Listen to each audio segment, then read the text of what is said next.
Welcome to YouTube channel YRS class में एक बार फिर से आप सभी लोगों का बहुत बहुत स्वागत है। तो दोस्तों, राजीव प्रकाशन कक्षा 10 अंशाल पेपर विषय गणित।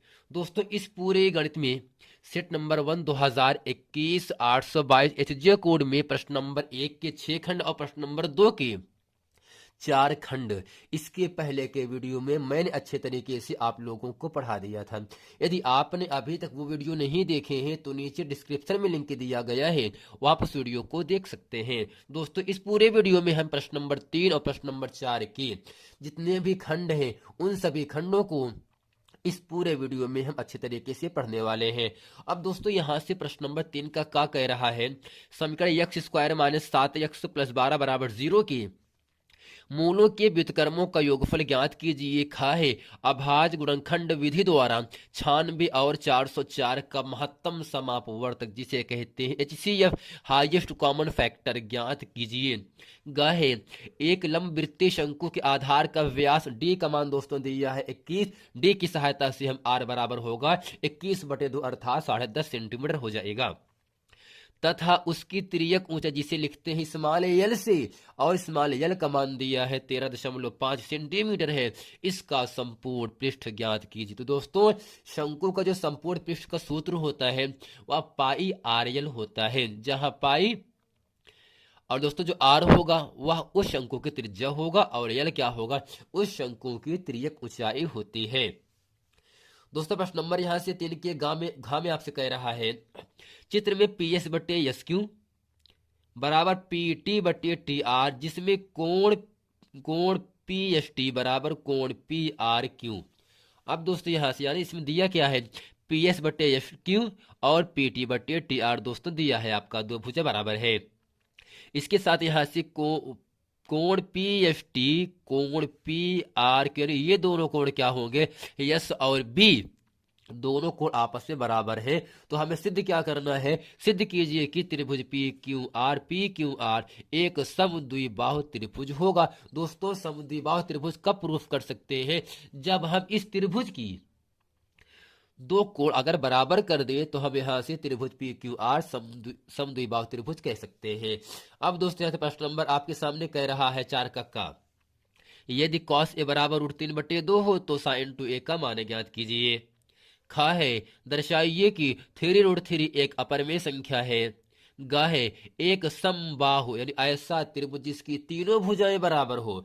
और दोस्तों, त्रिभुज में 3 भुजा होता है ABBCC और इन तीनों भुजा का मान दिया है 2A। उसके प्रत्येक लंब का मतलब दोस्तों यहां से जो हम BC पर जो माध्यिका AD खींचेंगे उसी AD की माध्यिका की लंबाई हमसे पूछ रहा है। आइए दोस्तों चलते हैं प्रश्न नंबर 3 का खा गा घा और प्रश्न नंबर 4 का खा और गा। इस पूरे वीडियो में हम अच्छे तरीके से पढ़ने वाले हैं। अब दोस्तों, प्रश्न नंबर 3 का है, समीकरण x square minus 7x plus 12 बराबर 0 के मूलों के व्युत्क्रमों का योगफल ज्ञात कीजिए। अब दोस्तों करते क्या से लिखेंगे, दिया है और दोस्तों दिया क्या है, समीकरण x square minus 7x plus 12 बराबर 0 की तुलना AX square plus BX plus C बराबर 0 से करने पर दोस्तों होगा क्या, यहां से जब इस समीकरण की तुलना हम इससे करते हैं तो जो A होगा वह दोस्तों x स्क्वायर का गुणांक होता है। जैसा कि दोस्तों जो x की पावर 2 है इसके पहले कोई भी संख्या ले तो हम 1 मान सकते हैं। तो A बराबर 1 होगा, B का मान होता है x का गुणांक अर्थात -7 और C होता है अचर पद। तो यहां से दोस्तों होगा A बराबर 1, B बराबर -7 और दोस्तों C बराबर होगा आपका 12। तो कह रहा है मूलों के व्युत्क्रमों का योगफल क्या होगा। अगर दोस्तों चर x की घात 2 दिया है तो इसका 2 मूल होता है, मूल को दोस्तों हम शून्य भी कहते हैं। तो यहां से लिखेंगे माना मूल अल्फा और बीटा है। क्या दोस्तों, अल्फा और बीटा हो गया। अब हमें करना क्या है, इसमें कह रहा है इन दोनों मूलों के व्युत्क्रमों का योगफल ज्ञात करना है। अब दोस्तों करते क्या से लिखेंगे, इसलिए मूलों का योगफल, जिसे दोस्तों सूत्र क्या होता है, -b/a, अर्थात माइनस यक्स का गुणांक बटे यक्स स्क्वायर का गुणांक। तो दोस्तों यहां से माइनस लगा देंगे और b का मान -7 है, -7 बटे दोस्तों a का मान आपका 1 दिया था, अर्थात यहां से मिलेगा माइनस माइनस दोस्तों प्लस हो जाएगा, आपको मिलेगा 7। इसी के साथ अब यहां से निकालेंगे मूलों का गुणनफल बराबर होता है c/a, जहां c का मान दोस्तों 12 है, a का मतलब दोस्तों 1 से भाग करने पर ये आपका 12 ही मिलेगा। अब यहां से होगा क्या, तो मैंने जो मूल अल्फा और बीटा दो मूल माने हैं, इन मूलों के व्युत्क्रम, अगर दोस्तों अल्फा और बीटा है, इसका व्युत्क्रम क्या होगा, यहां से लिखेंगे 9। दोस्तों अगर मूलों का व्युत्क्रम क्या होगा, यहां से अल्फा का व्युत्क्रम 1/अल्फा, बीटा को होगा 1/बीटा। अब दोस्तों करते क्या है, यहां से इन दोनों के एलसीएम क्या होगा, अल्फा इंटू बीटा होता है, अल्फा से अल्फा कट जाएगा, बीटा बचेगा, इस बीटा का गुणा दोस्तों एक में हो जाए, बीटा का नाम दोस्तों बीटा होगा, इससे ये कटेगा बीटा, आपके बचेगा अल्फा, अल्फा गुणा होगा यहां से अल्फा। दोस्तों ये होगा आपका जो अल्फा प्लस बीटा दिया है, वह प्रश्न में दोस्तों यहां से कितना दिया है, आपको निकाला 7, यानी जो आपका मूलों का योगफल अल्फा प्लस बीटा है वह दोस्तों आपके सामने 7 है, और जो अल्फा इंटू बीटा है वह आपके सामने दिया है 12। दोस्तों कहने का मतलब क्या हुआ, इस पूरे प्रश्न का मूलों के व्युत्क्रमों का जो योगफल होगा वह दोस्तों 7/12 होगा, जो कि दोस्तों इस पूरे प्रश्न का आपको उत्तर हो जाता है। दोस्तों आशा करते हैं प्रश्न नंबर 3 का अच्छे तरीके से आप लोगों को समझ में आ गया होगा। अब दोस्तों यहाँ आपके सामने जो आपका प्रश्न नंबर 3 का खा कह रहा है, इसमें दोस्तों केवल इतना ही ज्ञात करना है, दो संख्या दिया गया है, पहला यहां से दिया गया है 96 और 404 का महत्तम समापवर्तक यानी HCF ज्ञात करना है। अब दोस्तों करते कैसे लिखेंगे, दिया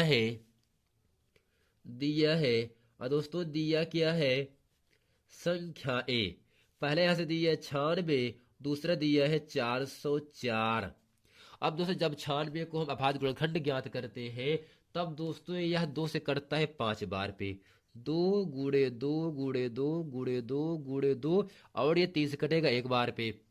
इसी के साथ जो आपका 404 है, यह केवल 2 से कटेगा 2 बार पे, और इसके साथ ये करता है 101 से।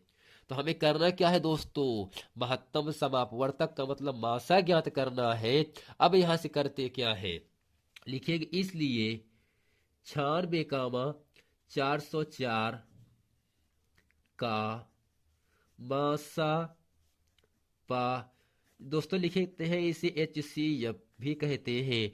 अब दोस्तों मासा में क्या होगा, तो इन दोनों गुणनखंडों में जो संख्या दोनों में आएगा वही दोस्तों आपका मासा होगा। जैसा कि आपको दिख रहा है, 2 ये दोस्तों दोनों में है, और यहाँ पर भी 2 ये दोनों में है, ऊपर भी है और नीचे भी है दोस्तों, यही 2 दोनों में है, और यहाँ से 2 गुणे 2 बराबर आपको मिलेगा 4। दोस्तों इन दोनों संख्याओं का 96 और 404 का जो महत्तम समापवर्तक होगा वह दोस्तों 4 होगा। इसका मतलब ये दोनों संख्याएं 96, 404 पूर्ण रूप से 4 से कट जाएगी, कटने के बाद शेषफल का मान आपको 0 मिलेगा। अब दोस्तों यहां से प्रश्न नंबर आपका जो 3 का गा कह रहा है, इसमें केवल आपसे इतना ही पूछ रहा है, कह रहा प्रश्न, एक लंब वृत्तीय शंकु का व्यास 21 सेंटीमीटर तथा उसकी तिर्यक ऊंचाई 13.5 सेंटीमीटर है, इसका संपूर्ण पृष्ठ ज्ञात कीजिए। अब दोस्तों यहां से लिखते हैं, हम बनाते हैं एक शंकु, पहले बनाएंगे यहां से। दोस्तों ये क्या होगा, एक आपका शंकु हो गया। अब दोस्तों इस पूरे शंकु में जो इसकी यहां दोस्तों ऊंचाई होता है, इस ऊंचाई को हम क्या मानेंगे, अगर नाम रखेंगे ABC और दोस्तों बीच में O हो जाएगा। तो यहां से कहने का मतलब क्या होगा, इस लंबवृत्तीय शंकु का जो व्यास का मतलब जो BC का मान दिया है वह दिया है 21 सेंटीमीटर। तो यहां से लिखेंगे व्यास दिया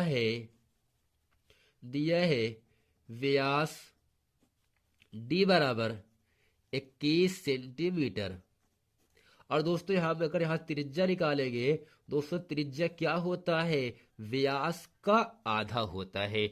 अर्थात यहाँ से d का मान 21/2 आपको मिलेगा। r बराबर 21 में 2 से भाग करने पर आपको मिलेगा 10.5 सेंटीमीटर, जिसे कहते हैं 10.5। और दोस्तों यहाँ से आपका कह रहा है प्रश्न में, इस पूरे शंकु की जो तिर्यक ऊंचाई दी है, जिसे हम स्मॉल एल से लिखते हैं, वह दिया है 13.5 दिया है। और हमसे दोस्तों पूछ क्या रहा है, यहां से लिखे, इसलिए शंकु का संपूर्ण पृष्ठ, शंकु का संपूर्ण पृष्ठ। और दोस्तों सूत्र क्या होता है, सूत्र होता है पाई आर एल। और दोस्तों यहां से पाई का मान होता है 3.14 गुणे आर का मान है 10.5 गुणे यल का मान है 13.5। अब दोस्तों इन सबको गुणा करने के बाद 792 वर्ग सेंटीमीटर दोस्तों प्राप्त होता है। दोस्तों आशा करते हैं प्रश्न नंबर 3 का खा और दोस्तों इसी के साथ प्रश्न नंबर 3 का ग अच्छे तरीके से आप लोगों को समझ में आ गया होगा। अब दोस्तों यहां से चलते हैं प्रश्न नंबर 3 का घा पढ़ते हैं। इसमें दोस्तों केवल आपसे इतना ही कह रहा है, चित्र में PS/SQ बराबर PT/TR तथा कोण PST बराबर कोण PRQ है, तो सिद्ध कीजिए कि त्रिभुज PQR एक समद्विबाहु त्रिभुज है। अब दोस्तों यहां से लिखेंगे दिया है, और दोस्तों दिया क्या है, यही दिया है PS/SQ, PS/SQ बराबर PT/TR। और दोस्तों आपको ये पता होना चाहिए, इसके साथ यहां से दोस्तों कोण यस जो हुआ कोण आर के बराबर दिया है, अर्थात कोण PST बराबर कोण PRQ। अब दोस्तों यहां से क्या लिखते हैं, बीच में यस का मतलब कोण बन रहा है यस पर, तो कोण यस बराबर कोण दोस्तों किसके होगा, बीच में आर का मतलब कोण आर के बराबर होगा। इसे हम मानते हैं समीकरण नंबर दोस्तों 1 मान लेंगे। अब हमें दोस्तों करना है, कैसे लिखेंगे, सिद्ध करना है, सिद्ध करना है। तो सिद्ध क्या करना है, त्रिभुज PQR एक समद्विबाहु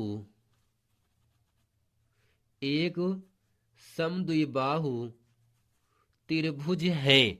अब दोस्तों यहां से करते क्या है, तो अब यहां से लिखेंगे त्रिभुज PQR बड़े त्रिभुज, फिर इसके बाद त्रिभुज PST में चलेंगे, तो यहां से लिखेंगे इसलिए त्रिभुज PQR और त्रिभुज PST अर्थात दोस्तों जो आपका बड़ा त्रिभुज है PQR है, इसी के अंदर ही त्रिभुज PST प्राप्त हो रहा है।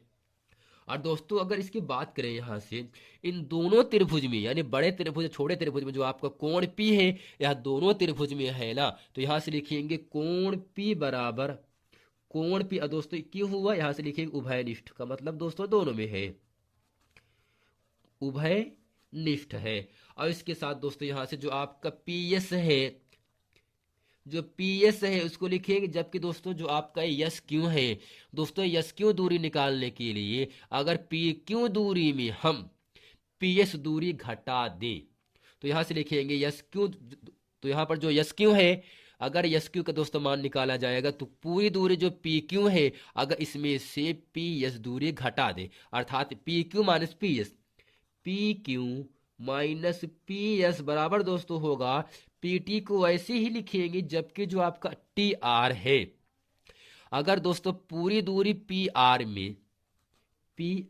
में यही अगर पूरी दूरी PR में अगर हम PT घटा दे, तो दोस्तों यहां से हमें TR का मान पता हो जाएगा। अब दोस्तों करते क्या है, यहां से तिरछा गुणा कर देते हैं, तो जो PS है इसका गुणा PR माइनस PT में करेंगे और PT का गुणा PQ माइनस PS में करेंगे। अब दोस्तों यहां से होगा PS गुणे PR, इसलिए PS गुणे PR माइनस फिर पी एस का गुणा होगा पी टी में, पी एस गुणे पी टी बराबर दोस्तों क्या होगा, पी टी गुणे पी क्यू, पी टी गुणे P Q minus P T गुणे पी एस, पी टी गुणे पी एस। अब दोस्तों यहां से क्या होगा, minus P S into P T minus P S into P T, आपस में दोस्तों कट गया। और दोस्तों बचा क्या यहां से, बचा केवल है P S into P R बराबर P T mine P two into P Q. अब यहां से करते क्या है, पी एस बटे दोस्तों हम पी क्यू लिख सकते हैं, पी एस बटे पी क्यू, और दोस्तों बराबर यहां से होगा पी टी बटे पी आर। अगर दोस्तों इसकी बात किया जाए यहां से, तो यहां से दोस्तों एक भुजा ये है, एक भुजा आपको ऊपर प्रश्न में ये खुद ही दे दी है, पी एस बटे एस क्यू बराबर पी टी बटे टी आर।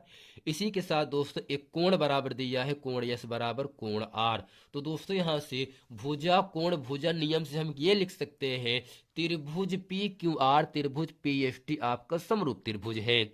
अब दोस्तों यहां से लिखेंगे भुजा कोण भुजा नियम से, भुजा कोण भुजा नियम से, भुजा नियम से त्रिभुज पी क्यू आर समरूप त्रिभुज पी एस टी। अगर दो त्रिभुज दोस्तों समरूप त्रिभुज हो जाते हैं या उनको समरूप सिद्ध कर सकते हैं तो संगत दोस्तों भुजाएं क्या होती हैं, समानुपाती होती हैं। कहने का मतलब पी एस बटे पी क्यू, पी एस बटे पी क्यू, और दोस्तों बराबर होगा पी टी बटे पी आर। इसी के साथ दोस्तों यहां से होगा एस टी बटे क्यू आर। दोस्तों यहां से हम इस पूरे त्रिभुज में पहले मान लिखा हो यहां से जो आपका पी एस है, यानी छोटे त्रिभुज की छोटी भुजा पी एस बटे पी क्यू, और दोस्तों पी टी बटे यहां से होगा आपका पी आर, और दोस्तों एस टी बटे क्यू आर लिख दिया। अब यहां से करते क्या है, अगर इसकी बात किया जाए दोस्तों यहां से कोण यस कोण क्यू के बराबर होगा, तो यहां से कोण यस बराबर कोण क्यू, और दोस्तों यहां से इसके साथ यहां से लिखेंगे एंड कोण टी बराबर दोस्तों कोण आर के बराबर हो जाएगा। तो इसे हम समीकरण नंबर 2 मानेंगे, इसे हम 3 मानेंगे। और दोस्तों यहां से लिखेंगे अगर दोस्तों यहां से इस पूरे प्रश्न में दो कोण बराबर हो गए तो इसका मतलब जो त्रिभुज पी क्यू आर है वह दोस्तों एक आपका समद्विबाहु त्रिभुज होगा। तो यहां से लिखेंगे क्या, इसलिए कोण आर बराबर कोण क्यू। तो यहां से लिखेंगे समीकरण 1 व 2 व 3 से, 2 व 3 से कोण आर बराबर कोण क्यू। अगर दोस्तों कोण आर जो होगा वह पी क्यू के बराबर होगा, पी क्यू बराबर जो कोण क्यू होगा वह पी आर के बराबर होगा। दोस्तों में हमें यही सिद्ध करना है। तो या जो त्रिभुज पी क्यू आर है एक आपका समद्विबाहु त्रिभुज होगा। अगर दोस्तों कोण बराबर है तो दोस्तों भुजा भी क्या होता है आपका बराबर होगा। दोस्तों आशा करते हैं ये पूरा प्रश्न अच्छे तरीके से आप लोगों को समझ में आ गया होगा। अब दोस्तों चलते हैं प्रश्न नंबर 4 का पढ़ते हैं। दोस्तों प्रश्न नंबर 4 का कह रहा है यदि cos ए बराबर √3/2 हो तो sin 2a का मान क्या होगा। तो दोस्तों यहां से लिखेंगे, इसलिए दिया दोस्तों कितना है, यही केवल दिया है cos ए बराबर √3/2, और दोस्तों जो √3/2 होता है वह cos 30 अंश का मान होता है। तो cos दोस्तों cos कट जाता है, केवल कोण ए बराबर मिले आपको 30 अंश। और हमें दोस्तों ज्ञात क्या करना है, sin 2a का मान क्या होगा। तो नीचे लिखेंगे इसलिए sin 2a बराबर दोस्तों sin यहां से लिखेंगे 2 गुणे ए का दोस्तों मान यहां से दिया है 30, तो यहां पे होगा sin 30 दूनी दोस्तों 60 हो जाएगा। और दोस्तों sin 60 का मान होता है √3/2, यही दोस्तों √3/2 sin 2a का मान हो जाएगा। दोस्तों आशा करते हैं तो यहां से लिखेंगे चूंकि sin 60 अंश बराबर √3/2, और यहां से लिखेंगे √3 दोस्तों जो होता है मान वह आपका cos 30 अंश का मान होता है। दोस्तों आशा करते हैं प्रश्न नंबर 4 का अच्छे तरीके से आप लोगों को समझ में आ गया होगा। प्रश्न नंबर 4 का यहाँ से खा कह रहा है, तो यहाँ से दोस्तों लिखेंगे इसलिए माना माना 3√2 एक परिमेय संख्या है। दोस्तों हमेशा परिमेय संख्या सिद्ध करने के लिए उसे मानना पड़ता है परिमेय संख्या, तो यहां से लिखेंगे परिमेय संख्या है, इसलिए 3√2 बराबर पी अपान क्यू, जहां जहां पी और क्यू दो पूर्णांक है, जहां पी और क्यू दो पूर्णांक है। अगर दोस्तों हमें से करना क्या है, जो आपका √2 परमेय संख्या है इसको हमें केवल बाएं पक्ष में रखना है, जबकि जो परमेय संख्या 3 है इसका पक्षांतर कर देना है। तो यहां से होगा क्या, इसलिए √2 बराबर पी अपान क्यू -3, सॉरी दोस्तों क्या होगा, 3 गुणे में होगा, यहाँ से भाग में आ जाएगा। तो यहां से √2 बराबर पी अपान 3Q, और यहां से दोस्तों लिखेंगे चूंकि चूंकि √2 एक परमेय संख्या है, एक अपरमेय संख्या है, परंतु परंतु पी अपान 3Q एक परमेय संख्या है। दोस्तों √2 एक अपरिमेय संख्या है, परंतु पी अपान 3Q जो संख्या अंश बटे हर के फॉर्म में लिखा जाता है, जहां पर क्यू का मान 0 के बराबर ना हो तो वह दोस्तों आपका परिमेय संख्या होगा। परंतु पी अपान 3Q एक परिमेय संख्या है। अब दोस्तों ये लिखेंगे चूंकि कभी भी परिमेय संख्या अपरिमेय संख्या के अपरिमेय संख्या के बराबर नहीं होता है। और दोस्तों बराबर ना होने का जो आपका प्रतिबंध होता है वह होता है √2 does not is equal to p upon 3Q।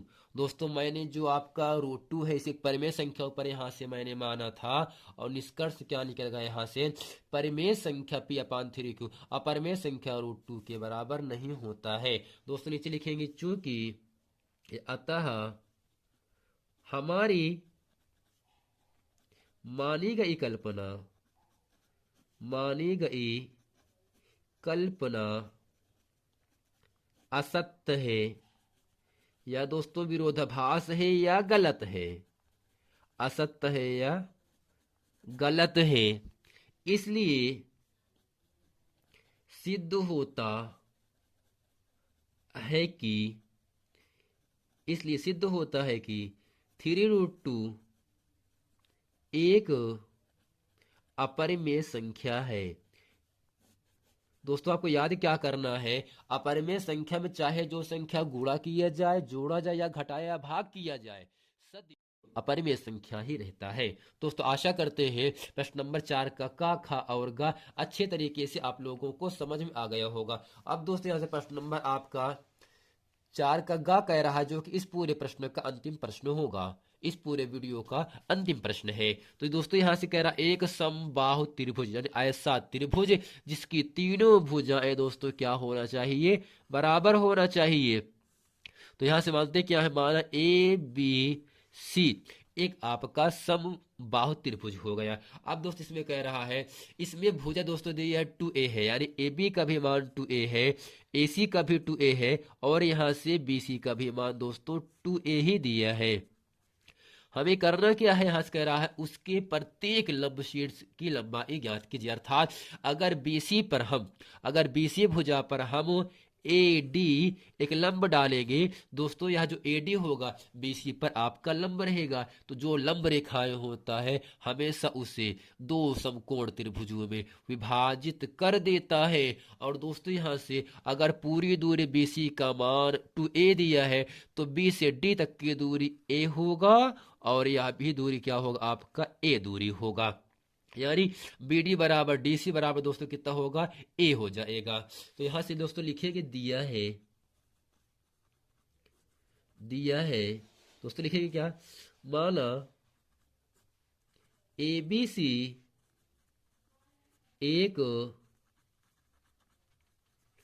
समबाहु त्रिभुज है जिसमें AB बराबर BC बराबर CA बराबर √2a, और दोस्तों यहां से लिखेंगे और दोस्तों BD बराबर DC बराबर A। और दोस्तों अगर त्रिभुज ADB की बात करें, एक आपका समकोण त्रिभुज है ना, तो यहां से लिखेंगे समकोण त्रिभुज ADB में, अगर दोस्तों समकोण त्रिभुज ADB में लगता क्या है, पाइथागोरस प्रमेय लगता है, तो यहां से लिखेंगे पाइथागोरस प्रमेय से। दोस्तों प्रमेय क्या होता है, कण का वर्ग, दोस्तों कण क्या है, AB है, कण का वर्ग बराबर लंब का मतलब AD, लंब का वर्ग प्लस आधार BD के वर्ग के बराबर होता है। यानी जो पाइथागोरस प्रमेय है, इन्होंने क्या बताया, यदि किसी समकोण त्रिभुज में कण का वर्ग का मतलब जो समकोण 90 के सामने जो भुजा रहेगा, यहाँ पर AB है, तो दोस्तों ये क्या होगा, आपका समकोण कहलाएगा। तो कण का वर्ग शेष दोनों भुजाओं अर्थात लंब और आधार के वर्गों के योगफल के बराबर होता है।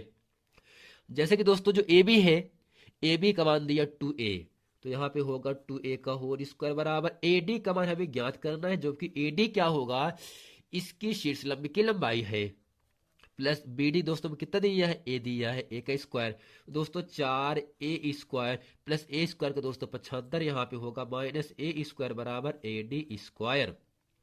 और दोस्तों 4 में से 1 घटाएंगे, आपको मिलेगा 3a स्क्वायर बराबर AD स्क्वायर।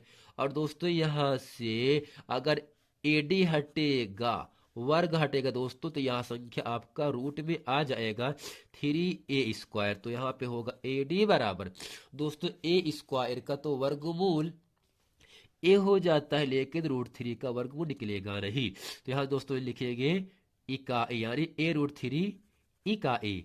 दोस्तों आशा करते हैं सेट नंबर 1 2021 822 HJ कोड में प्रश्न नंबर 3 के प्रश्न नंबर 4 के जितने भी खंड हैं, वे सभी खंड अच्छे तरीके से आप लोगों को समझ में आ गया होगा।